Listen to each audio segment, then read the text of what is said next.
Hi, and thank you for visiting my channel.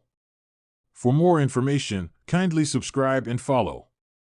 Now let's get started.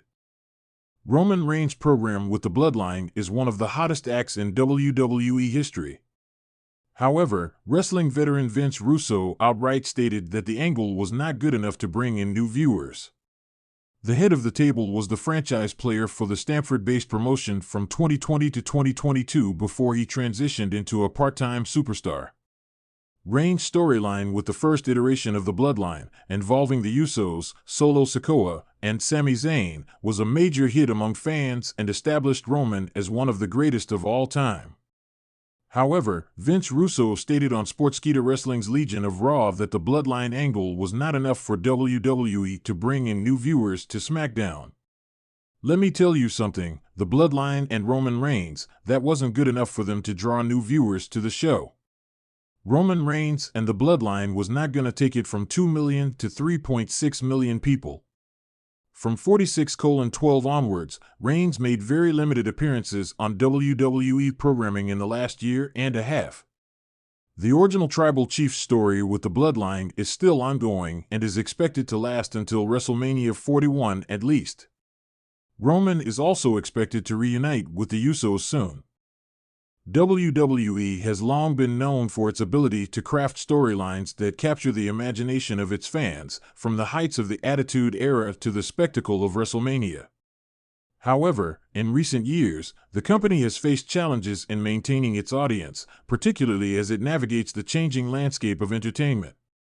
At the center of this struggle is the story of Roman Reigns and the Bloodline, a narrative that, while initially compelling, has failed to deliver on its promise to bring in new viewers.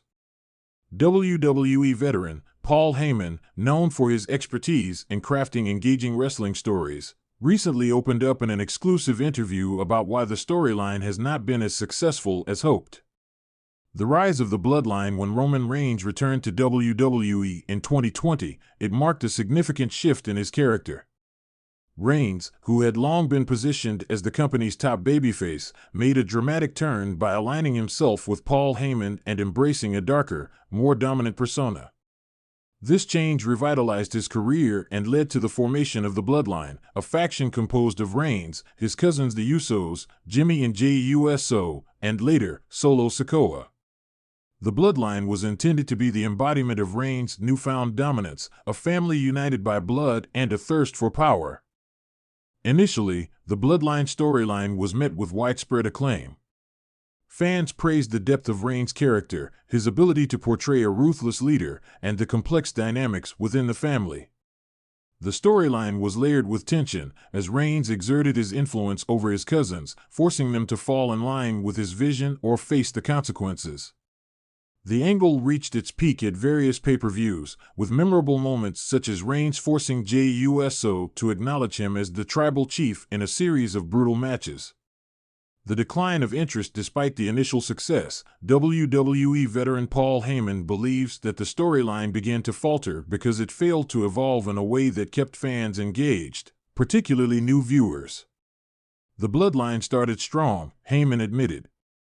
But as time went on, the story became repetitive. We saw the same conflicts play out over and over again, with little variation. For longtime fans, this might have been acceptable, but for new viewers, it wasn't enough to keep them hooked. One of the major criticisms leveled against the Bloodline storyline is that it became too predictable. Week after week, Reigns would assert his dominance, the Usos would reluctantly follow, and the cycle would repeat. While this formula was effective at first, it quickly grew stale. The lack of new challenges for Reigns, and the absence of meaningful development for other members of the Bloodline, meant that the storyline became a one-man show. Roman is incredible, no doubt about that, Heyman said. But a great story needs more than just a strong lead. It needs a supporting cast that can carry their own weight, and unfortunately, the Bloodline didn't have that. Missed opportunities. Heyman also pointed out that WWE missed several key opportunities to inject new life into the Bloodline storyline. One such opportunity was the introduction of new members to the faction. There were talks of bringing in other members of the Anoa'i family, or even aligning the Bloodline with other wrestlers who could have added a new dynamic, Heyman revealed. But those ideas never came to fruition. Instead, we were left with the same 4 characters, and the story never expanded beyond them. Another missed opportunity was the potential to turn one of the Usos against Reigns in a more meaningful way. While there were moments of dissent, particularly with Jey, these were never fully explored. We teased the idea of Jey breaking away from Roman's control, but it never went anywhere, Heyman said. A full-blown rebellion could have been a game-changer, but instead, we kept reverting to the status quo. The impact on WWE's viewership. The stagnation of the Bloodline storyline has had a noticeable impact on WWE's viewership. While Reigns remains a draw for hardcore fans, the company has struggled to attract new viewers. Ratings have fluctuated, and the excitement that once surrounded Reigns' heel turn has waned. WWE is at a crossroads, Heyman warned. The company needs to find a way to bring in fresh eyes, and unfortunately, the Bloodline storyline hasn't done that. We need stories that appeal to a broader audience, that can draw in lapsed fans and new viewers alike. Heyman also emphasized the importance of pacing in storytelling. The Bloodline saga dragged on for too long without enough significant developments, he explained.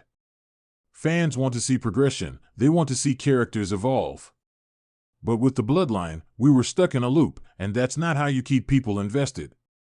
Looking forward as WWE looks to the future, Heyman believes that there are lessons to be learned from the shortcomings of the Bloodline storyline. We need to be more daring with our stories, he said. Wrestling fans are savvy, they know when they're being fed the same thing over and over. It's time to take risks, to push the envelope, and to create narratives that surprise people. Heyman suggested that WWE could benefit from shorter, more focused story arcs that allow characters to grow and change. Not every story needs to last a year, he said. Sometimes, a shorter story can have a bigger impact because it doesn't overstay its welcome. We need to keep things fresh, keep people guessing. Conclusion. The Bloodline storyline was a bold attempt to redefine Roman Reigns and solidify his place at the top of WWE. However, according to Paul Heyman, it ultimately fell short in its ability to bring in new viewers and maintain interest over the long term. As WWE moves forward, the company will need to adapt and innovate if it hopes to recapture the excitement that once surrounded Reigns and the Bloodline. The potential is there, Heyman concluded. But it's up to WWE to make the most of it.